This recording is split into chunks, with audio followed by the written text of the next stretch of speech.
la photobiomodulation est l'utilisation de la lumière à des fins thérapeutiques.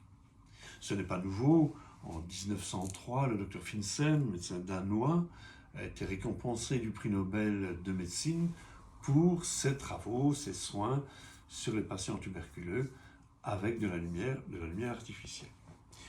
Plus tard, le docteur Nogier-Lyon, qui a fondé le docteur Paul Nogier, qui a fondé vraiment l'auriculothérapie moderne, a également utilisé abondamment les couleurs dans les soins des patients.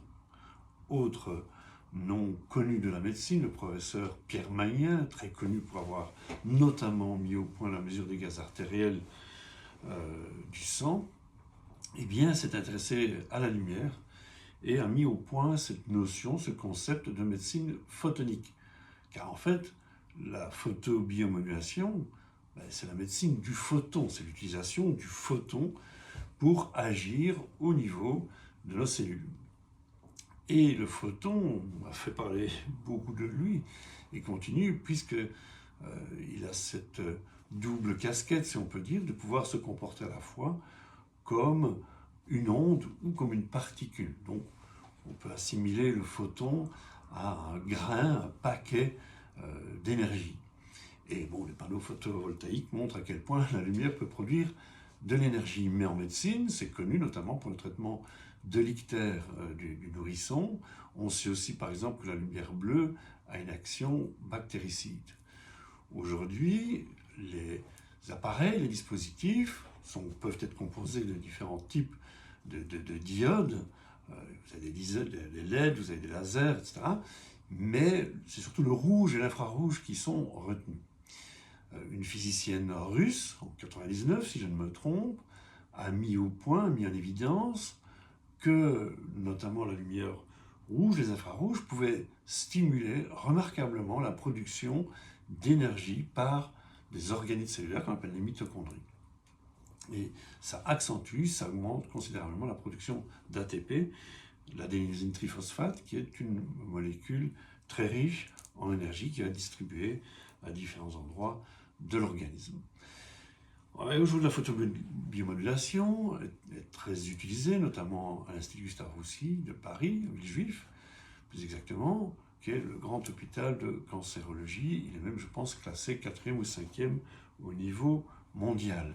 Et vous avez un diplôme universitaire qui est enseigné notamment par le docteur Camille Abiliard et le professeur René-Jean Bensadoun. À Valenciennes, vous avez, au centre hospitalier de Valenciennes, vous avez le docteur Antoine Lemaire, qui est aussi aujourd'hui un pionnier dans l'utilisation et la propagation de cette technique. Donc voilà, la photobiomodulation va faire appel à des appareils de ce type ou de ce type ici, hein, où vous allez avoir une émission par des LED, dans ce cas-ci, de lumière de différentes couleurs. Enfin, la lumière est en fait composée d'ondes électromagnétiques. Hein. La lumière, ce sont des ondes électromagnétiques. Et dans le spectre électromagnétique, qui est très large, hein, eh bien, le spectre du visible va être utilisé à des fins thérapeutiques. Ça va être du bleu, vert, jaune, rouge, infrarouge, rouge profond, etc.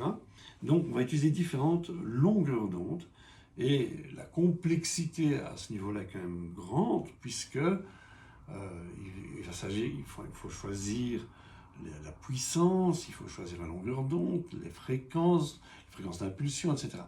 Donc aujourd'hui, il y a toute une série d'appareils qui sont mis au point, mais ce n'est pas encore l'objet d'un consensus international, tant les possibilités sont multiples en termes de puissance, en termes de longueur d'onde, en termes de fréquence, comme je le disais.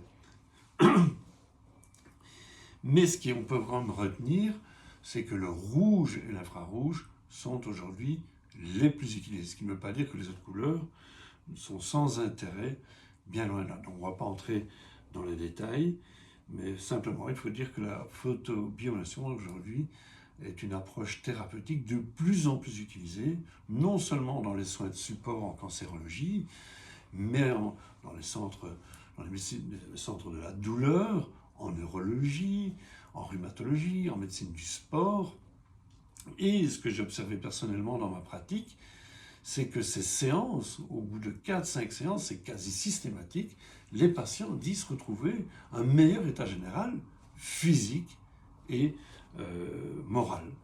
Donc voilà, la lumière et les couleurs sont de plus en plus utilisées en médecine et on ne peut que s'en réjouir.